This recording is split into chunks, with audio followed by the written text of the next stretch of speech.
আসসালামু আলাইকুম ৰহমতুল্লাহি ওবাৰাকাতুহু। এইকেইদিন চৰ্চিত হৈ থকা এটা বিষয় লৈ আপোনালোকৰ ওচৰত আহিছোঁ। প্ৰকাশ হৈ আছে, বিভিন্ন নিউজ চেনেলত প্ৰচাৰিত হৈ আছে। সৌদি গভৰ্ণমেণ্টে উমৰাহ হজ ভিজা বা অন্যান্য টুৰিষ্ট ভিজা, ভিজিট ভিজা এনেকুৱা ধৰণৰ ভিজা সৌদি গভৰ্ণমেণ্টে বন্ধ কৰি দিছে। বিশেষকৈ ভাৰতকে ধৰি 13খন অন্যান্য দেশৰ মানুহৰ বাবে দেশৰ বাবে ভিজা বন্ধ কৰিছে বুলি এটা নিউজ প্ৰচাৰ হৈ আছে। আৰু এইটোক লৈ মানুহ যথেষ্ট বিভ্ৰান্তত পৰিছে। সঁচাকৈ সৌদি গভৰ্ণমেণ্টে উমৰাহ ভিজা বন্ধ কৰিছে নেকি, বা এতিয়া উমৰাহ কৰিব নোৱাৰিব নেকি ভাৰতৰ লোকসকলে? তো এনেকুৱা ধৰণৰ বিষয় এটা লৈ মানুহৰ মনত যথেষ্ট এটা আতংকৰ সৃষ্টি হৈছে। হয়, সৌদি গভৰ্ণমেণ্টে উমৰাহ ভিজা বন্ধ কৰিছে, ভিজিট ভিজা বা টুৰিষ্ট ভিজা ইত্যাদি ভিজা বন্ধ কৰিছে। আচলতে কথাটো এনেকুৱা, সৌদি গভৰ্ণমেণ্টে ভিজা বন্ধ কৰিছে, উমৰাহ ভিজা বা ভিজিট ভিজা বন্ধ কৰিছে, এইটো নতুন কথা নহয়। আপোনালোকে জানে আগন্তুক আমাৰ পবিত্ৰ হজ আহি আছে, আৰু এপ্ৰিল মাহৰ 29 তাৰিখৰ পৰা আমাৰ অসমৰ পৰা পবিত্ৰ হজৰ উদ্দেশ্যে মক্কালৈ গ্ৰুপ যাব ইনশাআল্লাহ। এই মাহৰ 29 তাৰিখৰ পৰা, অৰ্থাৎ এপ্ৰিলৰ 29 তাৰিখৰ পৰা হজৰ কাৰণে, যিহেতু আপোনালোকে জানে এটা ডাঙৰ গেডাৰিং হয়, তাতে বহুত ডাঙৰ ক্ৰাউড এটা সৌদি আৰবত হয়। সেইকাৰণে উমৰাহ ভিজা বন্ধ কৰে সৌদি আৰবে। অকল এইবাৰ বুলি নহয়, প্ৰতিবাৰে সৌদি আৰবে হজৰ সময়ত উমৰাহ ভিজা বন্ধ কৰে।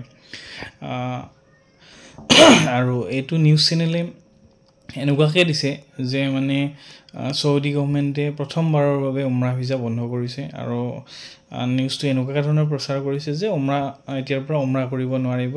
ভাৰতৰ লোকসকলৰ বাবে বা কোটি কোটি মুছলমানৰ বাবে এটা বেয়া খবৰ যে এতিয়াৰ পৰা উমৰাহ কৰিব নোৱাৰিব।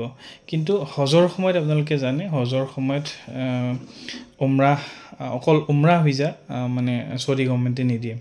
উমৰাহ কৰি থাকিব, উমৰাহ ইনশাআল্লাহ বছৰৰ প্ৰতিদিনেই কৰিব। সেই কেৱল হজৰ সেই 5 দিনক বাহিৰে বাকী প্ৰতিটো সময়তে উমৰাহ চলি থাকিব।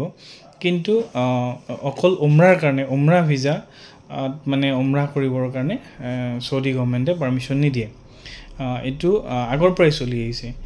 কিন্তু মাজতে এটা কথা হৈছিলে যে ভিজিট ভিজা চলি আছিলে, কিন্তু ভিজিট ভিজাত এনেকুৱা হৈছে, ভিজিট ভিজা সেইটো যিসকল সৌদি আৰবত কৰ্মৰত ব্যক্তিসকল আছে, সৌদি আৰবত কাম কৰি আছে, তেওঁলোকক লগ কৰাৰ কাৰণে তেওঁলোকৰ যি ৰিষ্টেদাৰ আছে, মা বাবা, তেওঁলোকৰ ল'ৰা ছোৱালী, তেওঁলোকে কি কৰিব পাৰে, তেওঁলোকক লগ কৰিবৰ কাৰণে ভিজিট ভিজা লৈ তেওঁলোকক লগ কৰিব যাব পাৰে সৌদি আৰবলৈ।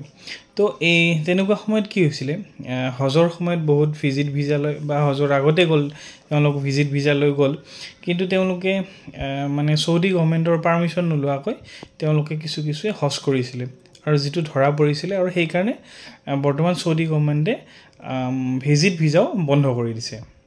অসম লাইভ 24 নামৰ যিটো চেনেল আছে, চেনেলটোৱে প্ৰকাশ কৰিছে ভাৰতৰ লগতে 13খন দেশৰ ভিজা বন্ধ ঘোষণা সৌদি আৰবৰ। 14 এপ্ৰিলৰ পৰা 14খন দেশৰ ভিজা বন্ধ কৰাৰ সিদ্ধান্ত। সৌদিৰ এই সিদ্ধান্তৰ পাছতে লাগিছে হাহাকাৰ। কোটি কোটি ইছলামধৰ্মী লোকৰ বাবে বেয়া খবৰ। উমৰাহ হজৰ ভিজা বন্ধ ঘোষণা সৌদি চৰকাৰৰ। নিউজ চেনেলত যেতিয়া এনেকুৱা ধৰণৰ বাতৰি প্ৰকাশ হ'ব, তেতিয়া দৰাচলতে প্ৰত্যেকৰে মনত এটা ভয় ভাৱ হ'ব, সন্দেহ ভাৱ হ'ব। যিসকলে উমৰাহ কৰাৰ বাবে নিয়ত কৰি আছে, তেওঁলোকৰ মনত নিশ্চয় ভয় হ'ব, সঁচাকৈ উমৰাহ হজ বন্ধ হ'ল নেকি, বা এতিয়াৰ পৰা উমৰাহ বন্ধ হ'ব নেকি, বা আমি উমৰাহ কৰিব নোৱাৰিম নেকি। আপোনালোক নিশ্চিন্ত হৈ থাকক, এনেকুৱা ধৰণৰ কোনো কথাই হোৱা নাই। সৌদি গভৰ্ণমেণ্টে উমৰাহ ভিজা বন্ধ কৰিছে বা ভিজিট ভিজা বন্ধ কৰিছে মাত্ৰ কিছু সময়ৰ বাবে। এয়া খন্তেকীয়। আপোনালোকে যদি গুগলত চাৰ্চ কৰি তেতিয়াহ'লে গম পাব, যিসকলে এপ্ৰিল মাহত উমৰাহ কৰিব বিচাৰিছিলে, অৰ্থাৎ ফৰজ হজৰ আগত উমৰাহ কৰিব বিচাৰিছিলে, তেওঁলোকে 29 মাৰ্চৰ আগত এপ্লাই কৰিব লগা আছিলে, আৰু 29 মাৰ্চৰ পিছত কোনো ভিজা ইছ্যু হোৱা নাই। আৰু 13 এপ্ৰিল হৈছে তেওঁলোকৰ লাষ্ট এণ্ট্ৰি, আৰু যিসকলে 13 এপ্ৰিললৈকে সৌদি আৰবত এণ্ট্ৰি কৰিছে, তেওঁলোক 27 এপ্ৰিলত তাৰ পৰা আহিব লাগিব। 27 এপ্ৰিলৰ পিছত কেৱল পবিত্ৰ হজৰ উদ্দেশ্যে যিসকল ব্যক্তি যাব, সেইসকল ব্যক্তিহে সৌদি আৰবত এণ্ট্ৰি কৰিব পাৰিব।